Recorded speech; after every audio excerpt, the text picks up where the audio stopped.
Hello guys, welcome to channel. Myself Ashish from SMS Jaipur. और guys अब अपन हमारे next video that is growth hormone.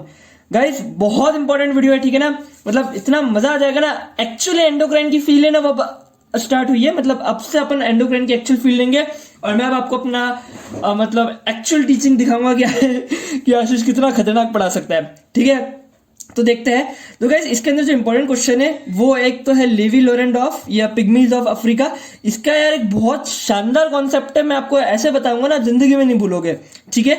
एक है एक्रोमेगाली। देखो यार वैसे तो ना मैं आपको बताता हूँ, समझो। एक्रोमेगाली में ग्रोथ हार्मोन बढ़ जाता है, ग्रोथ हार्मोन कम होने पे भी क्वेश्चन आ सकता है, बट एक्चुअली जो कॉमनली चीजें देखी जाती है ना वो जनरली आती है। एक्रोमेगाली पे जनरली टीचर पूछता है, वाइवा हो कि एग्जामिनर हो पूछेगा।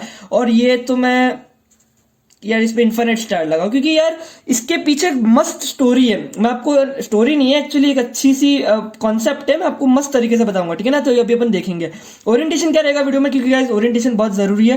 क्योंकि एंडोक्राइन में आप इतना कंफ्यूज होंगे ना कि अरे यहाँ पे ये बढ़ रहा है क्या, मेटाबॉलिज्म में क्या इफेक्ट आ रहा है, कैसे मैं क्या याद करूं। लेकिन मेरे चैनल से पढ़ोगे ना, अगर नहीं याद हो ना एंडोक्राइन की पूरी प्लेलिस्ट खत्म हो जाए, तुम कह दो कि यार एंडोक्राइन में मजा नहीं आया तो मेरा नाम बदल देना। पूरे फिजियोलॉजी या पूरी फिजियोलॉजी में से सबसे अच्छा ये पढ़ाऊंगा। हालांकि मैंने सारे अच्छे पढ़ाए लेकिन इसमें फील है। चलो ओरिएंटेशन में पहले अपन देखेंगे फिजियोलॉजिकल इफेक्ट्स की, ग्रोथ हार्मोन की क्या फिजियोलॉजिकल इफेक्ट्स है। फिर रेगुलेशन, फिर एबनॉर्मल सिक्रीशन कि यार मतलब अगर कम सिक्रेट होगा तो क्या होगा, डॉफिज्म। ज्यादा सिक्रेट होगा तो जायगेंटिज्म एंड एक्रोमेगाली। तो ये दोनों अपन चीजें देखेंगे धीरे धीरे, एक एक सीक्वेंस में आपको चीजें समझ में आ जाएगी। पहले इफेक्ट्स देखेंगे, रेगुलेशन, फिर एबनॉर्मल सिक्रीशन। इस तीन तरीके से अपन पढ़ने वाले। ये रहा जायगेंटिज्म एंड एक्रोमेगाली। और कुछ नहीं, बस स्टार्ट करते हैं। तो लेट्स डू इट। ओके देखो, सबसे पहले यार एक चीज नाम से पता पड़ रहा है, ग्रोथ हार्मोन, ठीक है ना। ग्रोथ, अभी मैं जहां भी लिखूंगा ग्रोथ हार्मोन तो इस तरीके से लिखा जाएगा, ठीक है ना। ग्रोथ हार्मोन, तो नाम से पता पड़ रहा है कि यार ग्रोथ हार्मोन है तो क्या करेगा, ग्रोथ में काम करेगा, ठीक है ना। देखो अभी तक मैंने आपको जितने भी पिट्यूटरी के हार्मोन्स पढ़ाए थे, क्या क्या पढ़ाया था, टीएसएच, थायरोट्रोपिन सिक्रेटिंग हार्मोन, ठीक है। और क्या पढ़ाया था यार, एसीटीएच, और क्या पढ़ाया था, गोनेडोट्रोपिन रिलीजिंग हार्मोन, गोनेडोट्रॉप्स जैसे कि एफएसएच एंड एलएच। तो अगर आप देखोगे कि जैसे ये टीएसएच है, एसीटीएच है, और ये भी गोनेडोट्रॉप्स, ये भी कहाँ जाके एक्ट कर रहे हैं, लेडिंग सेल्स, ठीक है ना। और एफएसएच जैसे ओवरी के अंदर तो फॉलिकुलर सेल्स, ठीक है ना। जब मैं आपको पढ़ाऊंगा जब ये बताऊंगा। और TSH thyroid gland, ACTH adrenal cortex medulla, ठीक है ना। तो ये यहाँ पे जाके एक्ट कर रहे हैं। एड्रिनल मेड्यूला के अंदर एपिनेफ्रिन और एपिनेफ्रिन निकलता है, लेकिन ये एसीटीएच जनरली एड्रिनल कॉर्टेक्स पे एक्ट करता है। तो जनरली ये कहीं ना कहीं किसी पेरिफेरल ग्लैंड पे एक्ट कर रहे हैं और वहां से हॉर्मोन्स निकाल रहे हैं। बट जो अपना ग्रोथ हार्मोन है वो ऐसा नहीं है। ग्रोथ हार्मोन जनरली मतलब अपन कहते हैं डिफ्यूजली वर्क करता है। ऑलमोस्ट हर टिश्यू जो बॉडी के अंदर है हर किसी पे एक्ट करेगा, ऐसे कोई उसकी स्पेसिफिक ग्लैंड नहीं है। तो डायरेक्टली एंटीरियर पिट्यूटरी से निकलने के बाद सारे टिश्यूज पे एक्ट करेगा, ठीक है। और इसका अगर दूसरे नाम की बात करें तो इसको, क्योंकि ये सोमेटोट्रॉप से निकल रहा है तो इसका दूसरा नाम है सोमेटोट्रोपिन। मैंने आपको बताया था सोमेटोट्रॉप्स के बारे में, ठीक है ना। सोमेटोट्रोपिन, ये दूसरा इसका नाम है सोमेटोट्रोपिक हार्मोन। आ रही है बात समझ में। तो ये चीज आपको क्लियर हो गई यार। एक चीज और होती है सोमेटोस्टेटिन, ठीक है। ये क्या होता है, ग्रोथ हार्मोन के इनहिबिशन करवाता है। मैंने अभी आप टर्म सुन लो, मैं आपको थोड़ी देर में बताने वाला हूं। सोमेटोमिडिन, तो तीन टर्म्स हो गए, कंफ्यूज मत होना। सोमेटोट्रोपिन, ग्रोथ हार्मोन को कहते हैं सोमेटोट्रोपिन, ये दोनों ग्रोथ हार्मोन नहीं है। सोमेटोट्रोपिन क्यों, क्योंकि सोमेटोट्रॉप से निकल रहा है। ओके कंटिन्यू करेंगे। तो अब मैंने आपको बता दिया ऑलमोस्ट हर टिश्यूज में एक्ट करता है और मेनली ये बोन ग्रोथ और मसल ग्रोथ में काम आता है, बोन एंड, ठीक है। तो बोन और मसल ग्रोथ के लिए अपना मेन कौन वर्क कर रहा है, ग्रोथ हार्मोन। तो अगर अपन इसके फिजियोलॉजिकल इफेक्ट्स को समझने की कोशिश करें तो जनरली देखो मेटाबॉलिज्म में भी काम करेगा, बोन पे भी काम करेगा और मसल पे भी काम करेगा, ठीक है। तो तीन जगह काम कर रहा है, सेकंड, थर्ड, और एक हो गया metabolic functions. Guys note vote है ना, देखो अभी अगर मैं समझाने टाइम इतना ज्यादा देखूंगा ना कि मेरे को क्या लिखना है इस पॉइंट को यहाँ, तो बहुत ज्यादा वीडियो लंबी होती है और फील कम हो जाती है। नोट्स मैंने आपको बता दिया, मेरे डिस्क्रिप्शन बॉक्स में मिल जाएंगे, वहां से ले सकते हो। अगर आपको लगता है आप किताब से पढ़ रहे हो, नो प्रॉब्लम, आप किताब से भी पढ़ सकते हो। लेकिन क्या मैंने जो नोट्स बनाया वो 2-3 किताब को देख करके बनाया, तो ज्यादा फील आ जाती है। बाकी जैसा आपको ठीक लगे, ठीक है। तो मेटाबॉलिक फंक्शंस, अगर मेटाबॉलिक फंक्शंस की बात करें तो एक बात ध्यान रखना, मैं इसकी देखो समरी है ना, मैं हर हार्मोन की एक समरी भी बताता जाऊंगा जिससे आपको लास्ट में सब कुछ समझ में आए। तो इसकी समरी भी मैं लास्ट में बता दूंगा, बट अभी के लिए आप समझने की कोशिश करेंगे, ठीक है। तो मेटाबॉलिक फंक्शन 3 जगह पे काम करेगा, एक तो कार्बोहाइड्रेट मेटाबॉलिज्म में, एक फैट मेटाबॉलिज्म में, एक प्रोटीन मेटाबॉलिज्म में, ठीक है।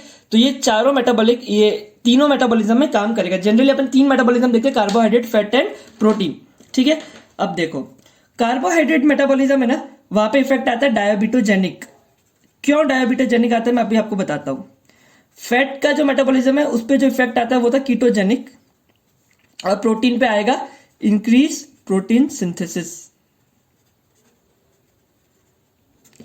ठीक है। अब देखो हो क्या रहा है, समझते हैं,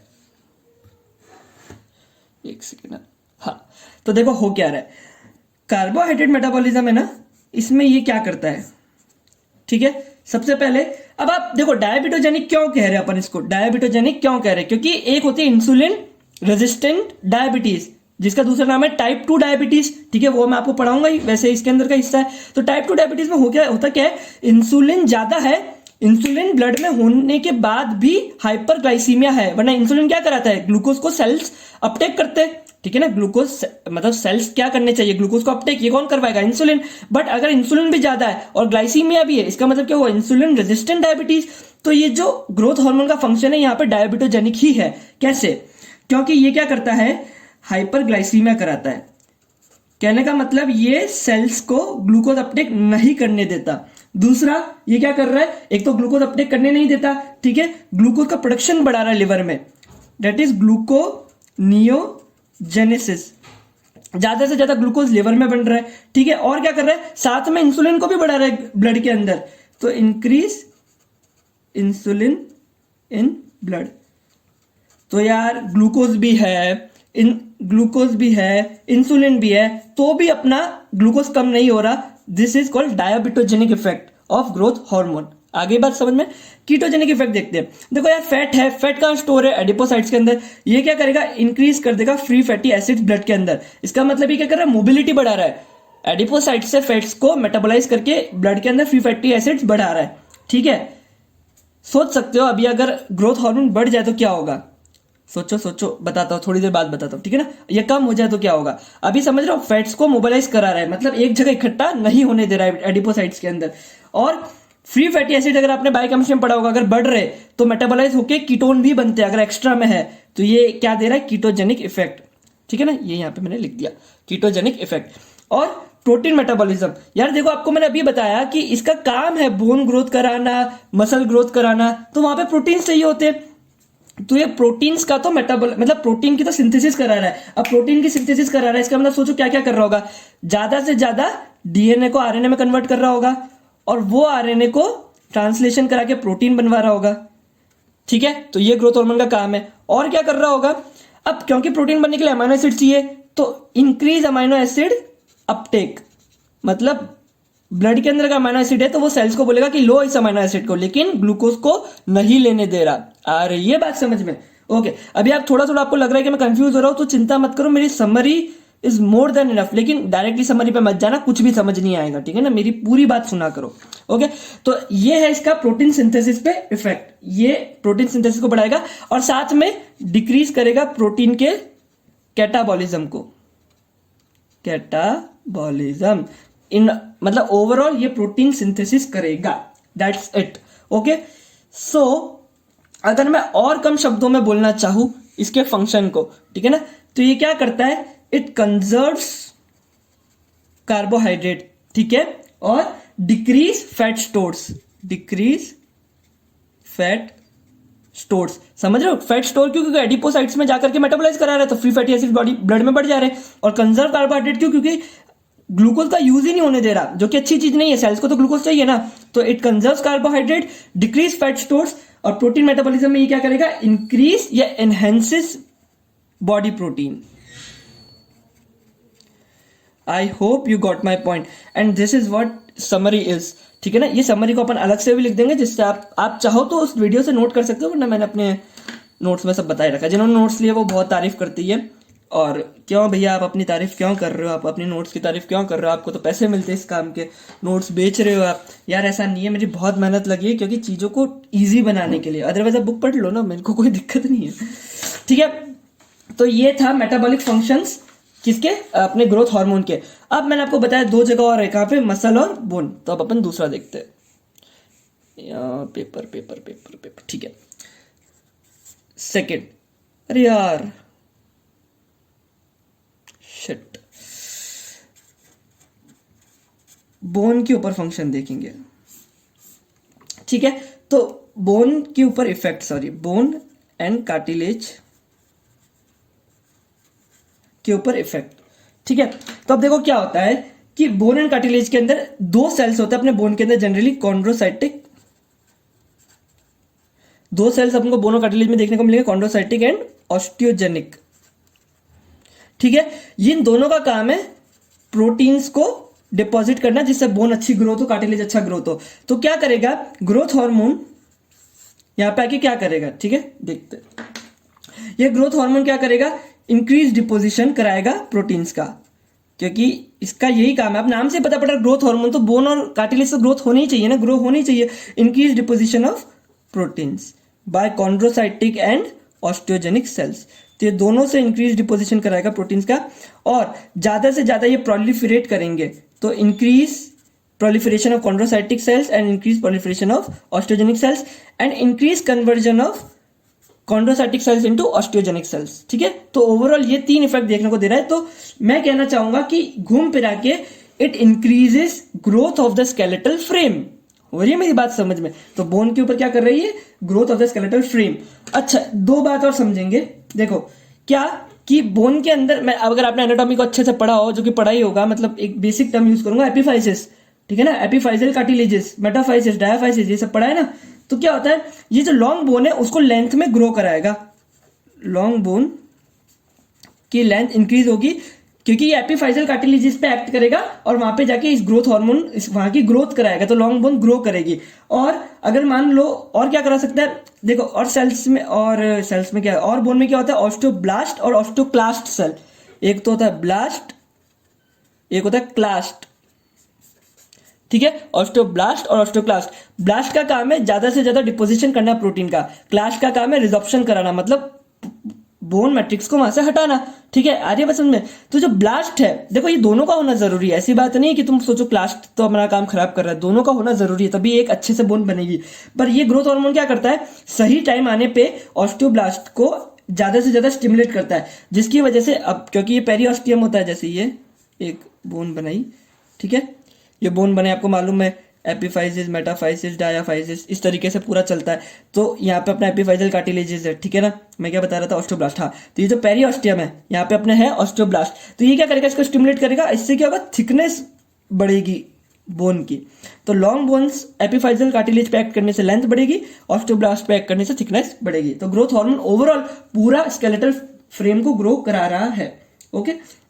अच्छा, एक एग्जांपल यहाँ पे बता देता हूँ, वैसे अपन एक्रोमेगेली में देखते हैं क्या कि यार देखो, अब कोई बोन बन चुकी है, अब ग्रो हो, मतलब समझ रहे, उसके कार्टिलेजेस भी फ्यूज हो गए। जैसे एग्जांपल एक लेते जॉ बोन का, ठीक है। तो ये जॉ बोन, जो लोअर जॉ बोन होती है ना, उसको क्या कराता है, इसकी ग्रोथ कराता है। तो क्या होता है, लोअर जॉ बोन आगे आ जाती है, ठीक है ना, समझ रहे, लोअर जॉ बोन आगे आ जाती है, इसे कहते हैं प्रोट्रूजन ऑफ द चिन, जो कि जनरली कब दिखता है, ग्रोथ हार्मोन के एक्सेस होने की वजह से। इस कंडीशन को कहते हैं एक्रोमेगैली, इस कंडीशन को नहीं, मतलब एक ग्रोथ हार्मोन के एक्सेस को कहते हैं एक्रोमेगैली, उसके अंदर अपन को ये ज्यादा दिखता है, मतलब लोअर जॉ बोन का प्रोट्रूजन हो जाता है। ये मैं आपको एक्रोमेगैली में और अच्छे से बताऊंगा, ठीक है ना। स्कल बढ़ रहा है, हर चीज की थिकनेस बढ़ रही है, ठीक है, सुप्रा ऑर्बिटल रिड्जेस बढ़ जाएगी, वो मैं आपको एक्रोमेगैली में बताऊंगा। तो ये था बोन और कार्टिलेज पे फंक्शन। अब देखेंगे मसल्स पे फंक्शन, ठीक है, समझना।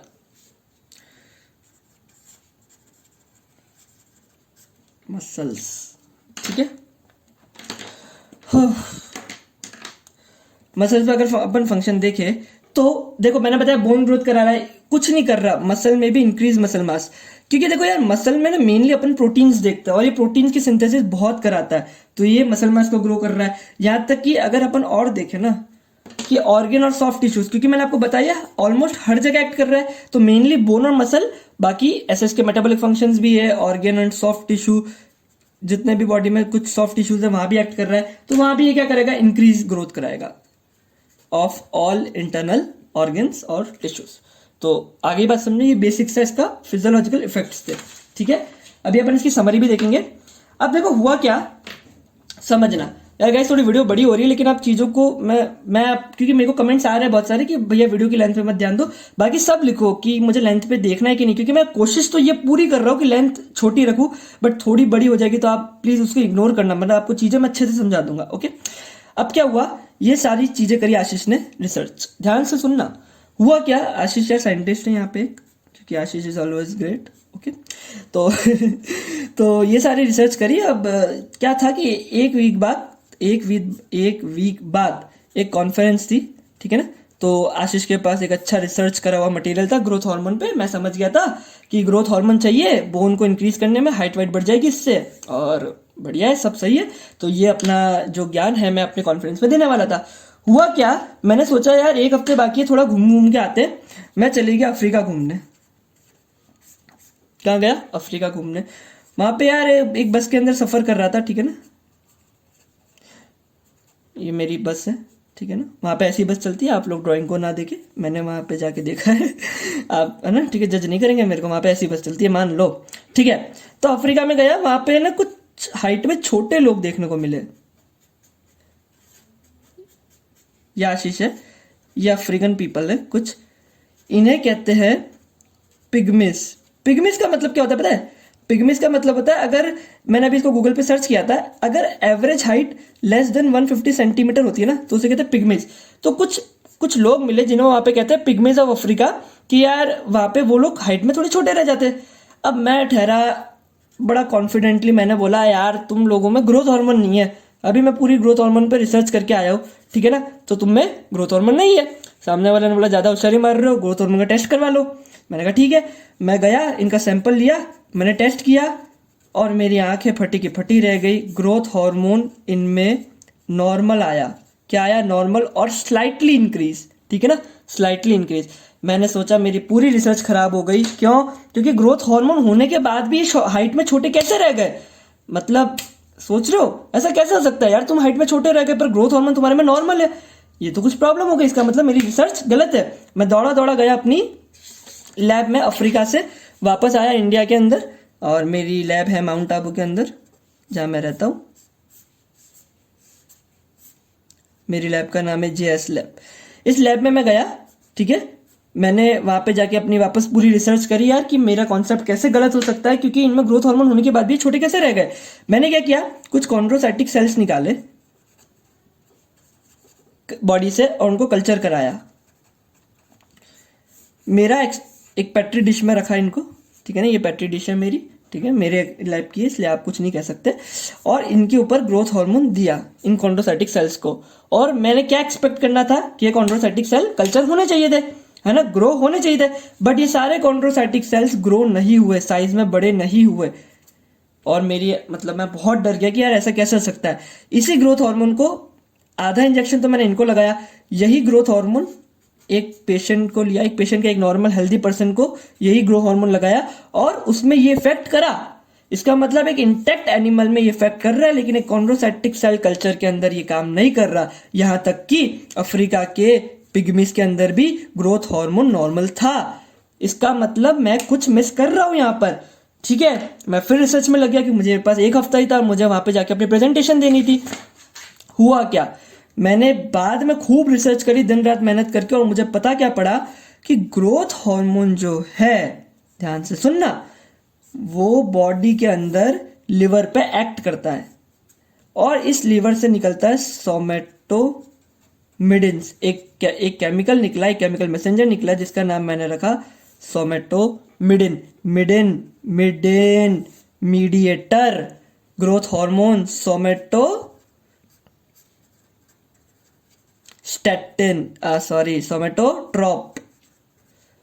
अरे बात समझ में, सोमेटोट्रोपिक हार्मोन, ये सोमेटोट्रॉप हार्मोन। और इसका नाम है सोमेटोमेडिन। ग्रोथ हार्मोन लिवर पे एक्ट करता है और सोमेटोमेडिन रिलीज कराता है।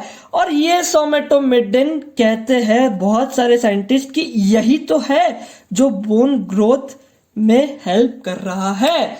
And that's the problem is, फिर मैं वापस गया अफ्रीका, बहुत खर्चा हुआ मेरा, ठीक है, और बहुत पैसे लग रहे मेरे, बहुत मेहनत भी लगती है लोगों को समझाने में।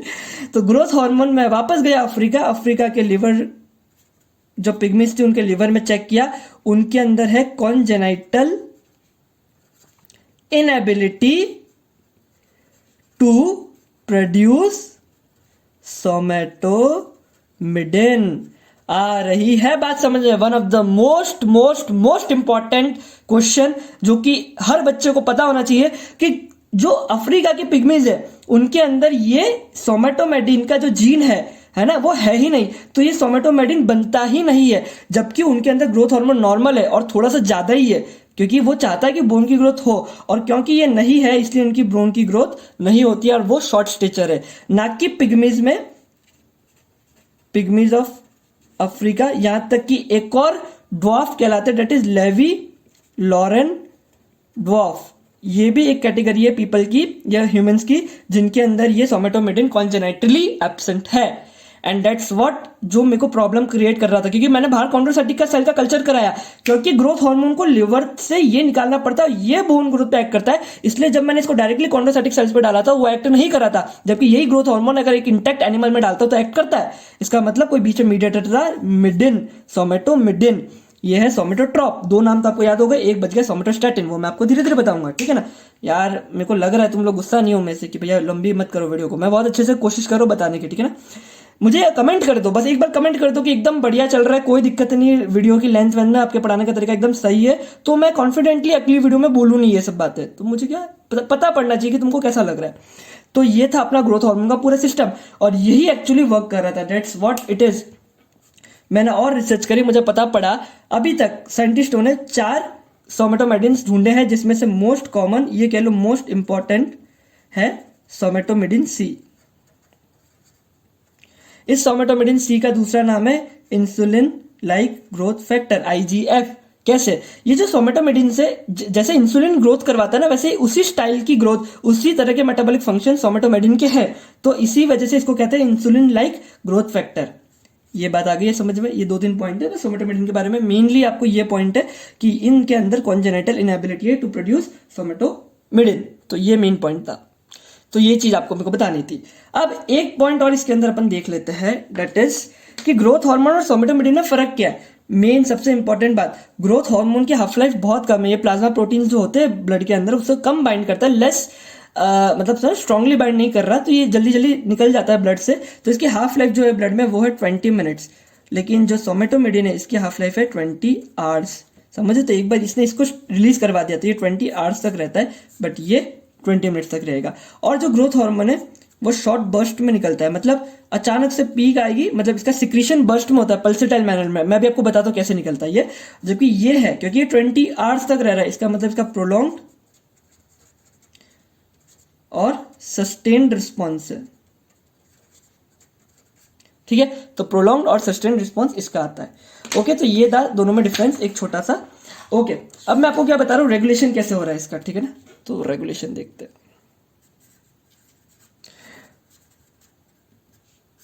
ठीक है। रेगुलेशन देखेंगे कि ये स्टिमुलेट किससे हो रहा है और ये इनहिबिट किससे हो रहा है। अपना ये growth hormone inhibited by, stimulated by.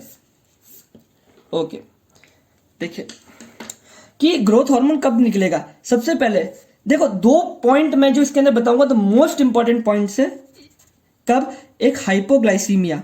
अब आप खुद सोच सकते हो कि इसका काम है इस ग्रोथ हार्मोन का कि हाइपरग्लाइसीमिया करे, डायबिटोजेनिक है, तो जैसे हाइपोग्लाइसीमिया होगा तो ग्रोथ हार्मोन रिलीज होना चालू हो जाएगा। तो एक तो हो गया हाइपोग्लाइसीमिया, और दूसरा स्टारवेशन। स्टारवेशन मतलब सारे चीजों की कमी, कार्बोहाइड्रेट्स, प्रोटीन, फैट्स, खासकर सीवियर प्रोटीन डेफिशिएंसी। ये 2 पॉइंट आपको ध्यान रखना है, ये इसके अंदर निकलेगा अपना ग्रोथ हार्मोन। एग्जामिनर या क्लिनिकल क्वेश्चन से बनाता है या आपको जब पेशेंट को देखने को मिलता है तो आप डायग्नोस करते हो सीवियर प्रोटीन डेफिशिएंसी। एग्जांपल क्या है? क्वाशिरकोर, ठीक है। तो इसके अंदर अपन को ग्रोथ हार्मोन स्टिमुलेट होगा, ज्यादा रिलीज होगा। याद रखना, अगर मान लो स्टारवेशन है तो स्टारवेशन में सब चीजों की कमी है, अगर मैं कार्बोहाइड्रेट दे भी दूं ना तो भी ग्रोथ हार्मोन ज्यादा रिलीज होता रहेगा। क्यों? क्योंकि मेनली ये प्रोटीन से स्टिमुलेट होता है। प्रोटीन को सही करो, प्रोटीन डेफिशिएंसी सही करोगे तो ग्रोथ हार्मोन वापस नॉर्मल स्टेट में आ जाएगा। और हाइपोग्लाइसीमिया मतलब एक्यूट कंडीशंस में, क्योंकि यार हाइपोग्लाइसीमिया आप देख सकते हो, आपको भूख लग रही कभी भी हो सकता था। एक्यूट कंडीशंस के अंदर हाइपोग्लाइसीमिया और क्रॉनिक कंडीशंस के अंदर सीवियर प्रोटीन डेफिशिएंसी, तो इस टाइम पे ये ज्यादा से ज्यादा स्टिमुलेट होता है। आपको आ रही है बात समझ में? और कब कब होता है? 2 आवर्स बिफोर डीप स्लीप। मान लो आप गहरी नींद में, उसके 1-2 घंटे की रेंज के अंदर भी ये निकलता है। ये 2-3 पॉइंट ध्यान रखेंगे आप, ये इस पे ही एमसीक्यू बनेगा, ठीक है ना।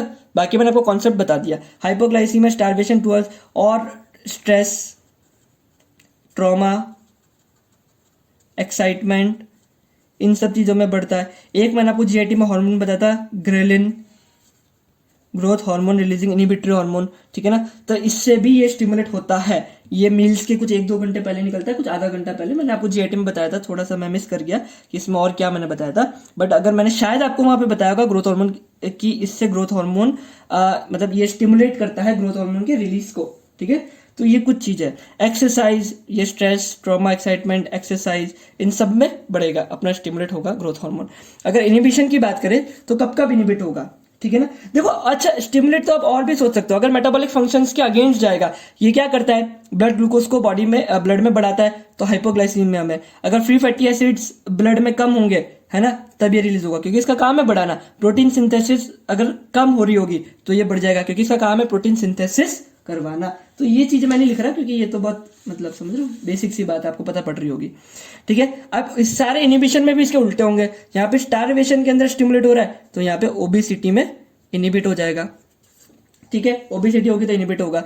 और साथ में एजिंग, यार ध्यान रखना, एजिंग के साथ साथ भी ग्रोथ हार्मोन कम होता रहता है, इनिबिट होता रहता है। एडोलसेंट के बाद ग्रोथ हार्मोन कम होना चालू होता है, और वेरी ओल्ड एज मतलब बहुत बूढ़े होने तक भी ये कम होता रहेगा। और सोमेटोस्टैटिन, स्टैटिक कम करना, सोमेटोस्टैटिन, सोमेटोट्रोपिन, सोमेटोमिडिन, सोमेटोस्टैटिन, ठीक है। तो सोमेटोस्टैटिन क्या करेगा? ये ग्रोथ हार्मोन को कम कराएगा। देखो यार, मैंने आपको बताया था, अगर मैं आपको वापस याद दिलाऊं, देखो याद देखते हैं कि अगर मान लो एक ये सोमेटोट्रोप है, इसने ग्रोथ हार्मोन को रिलीज कराया, तो ये ग्रोथ हार्मोन खुद इसको इनिबिट करेगा। और कभी कभी क्या होता है, कुछ सेल्स जो growth hormone inhibitory hormone release करते हैं, जिसका दूसरा नाम है सोमेटोस्टैटिन, ठीक है ना, ये भी इसको इनिबिट करते हैं, ठीक है ना। तो ये तो फंक्शन हुआ ऑटोक्राइन फंक्शन, ये तो आपको पता नहीं, सब छोड़ो। तो ग्रोथ हार्मोन खुद और सोमेटोस्टैटिन, ये दोनों मिलकर के इसको इनिबिट करेंगे। तो एक तो हो गया सोमेटोस्टैटिन, एक खुद ग्रोथ हार्मोन, और एक हो गया सोमेटोमिडिन। क्योंकि यार सोमेटोमिडिन अगर ज्यादा होगा तो वो खुद भी तो बोलेगा यार अब मुझे कम होने दो, क्योंकि बॉडी में होम्योस्टेसिस मेंटेन करना है। तो जो चीज निकल रही है वो खुद भी नेगेटिव फीडबैक देती है। और एक उसके अगेंस्ट में एग्जांपल दिया था मैंने, एलएच सर्ज, क्योंकि उसने ओव्यूलेशन कराना है। ओके, बात आ रही है, मतलब चीजें समझ में आ रही है। ओके, तो सोमेटोमिडिन क्या करेगा? इनहिबिट करेगा इसको। तो ये 3-4 पॉइंट है, बाकी और कुछ नहीं है। बाकी वो बेसिक पॉइंट कि अगर ग्लूकोज ज्यादा हो गया तो खुद कम हो जाएगा, क्योंकि जो इसका बेसिक फंक्शन है ग्लूकोज ज्यादा करना, तो ज्यादा हो गया तो इनहिबिट हो जाएगा। फ्री फैटी एसिड्स बढ़ाता है, तो अगर फ्री फैटी एसिड्स ब्लड में बढ़ गए तो ये इनहिबिट हो जाएगा। प्रोटीन सिंथेसिस बहुत अच्छी हो रखी है तो ये कम हो जाएगा, समझ लो। ये सब बात है। और ये तो था, ये इसका नेगेटिव फीडबैक सिस्टम था कि ग्रोथ हार्मोन खुद नेगेटिव फीडबैक देगा और सोमेटोस्टैटिन भी नेगेटिव फीडबैक देता है। तो ये था इसका रेगुलेशन। गाइस अगली वीडियो में अपन देखेंगे, यार ये तो आधे घंटे की वीडियो हो गई। गाइस अगली वीडियो में अपन देखेंगे, यार वीडियो की लेंथ के बारे में बताएंगे आप लोग। और मैंने आपको बताया यार गाइस कि बहुत सारे लोग मुझे बार बार व्हाट्सएप पे भी मैसेज करते कि मैं नोट्स लूँ कि नहीं लूँ, इसलिए मैं वीडियो के बीच में बताता रहता हूँ, क्योंकि लास्ट में तो क्या कुछ लोग तो वीडियो बंद कर देते। तो नोट्स लेने से आपका फायदा है, क्योंकि उसको मैंने बनाया इस तरीके से कि आपको फायदा मिले। और मैंने बहुत सारे तो कमेंट्स में डालता भी नहीं, स्क्रीनशॉट डालता भी नहीं हूँ, क्योंकि मुझे इतना टाइम भी नहीं रहता। तो नोट्स लोगे तो आपका बेटर है, मतलब चीजें इजी होगी। अदरवाइज आपको थोड़ी खुद की तरफ से मेहनत करनी पड़ेगी। अगर आपने पूरे साल मेहनत करी तो नो डाउट आप नोट्स ना लीजिए। बाकी मैं बार बार इसकी तारीफ करता रहूंगा, क्योंकि इसको मैंने उस लेवल तक रखा है जिससे ये सबकी हेल्प कर सके। सो गाइस, और हाँ, आप लोग ये टेलीग्राम चैनल को ज्वाइन करो। टेलीग्राम चैनल पे 80% मैं वहां पे चीजें क्लियर करता हूँ, बातें करता हूँ सबसे, क्योंकि यार यूट्यूब पे बात करना इतना इजी नहीं है। टेलीग्राम एक व्हाट्सअप की तरह वहां एक्टिव होता है, तो उस चैनल में ज्वाइन करो। आप अपने रिव्यूज दो, जो मतलब मैं कुछ चीजें पूछ रहा हूँ कि कब से एग्जाम है, वहाँ आप वहाँ बता सकते हो। तो मेरे को चीजें मतलब समझ में आता है कि हाँ, चीजें मतलब बच्चों तक पहुंच रही है, बच्चे मुझे जवाब दे रहे, तो इंटरेक्शन वहां बढ़ता है। तो टेलीग्राम चैनल भी ज्वाइन करना है। सो गाइस, मैं बहुत थक गया। कमेंट्स करो, लाइक करो, शेयर करो। अब तो यार आशीष इतनी मेहनत कर रहा है। इस वीडियो में इतना ही, मिलता है अगले वीडियो में, तब तक के लिए बाय बाय। जय हिंद, जय भारत।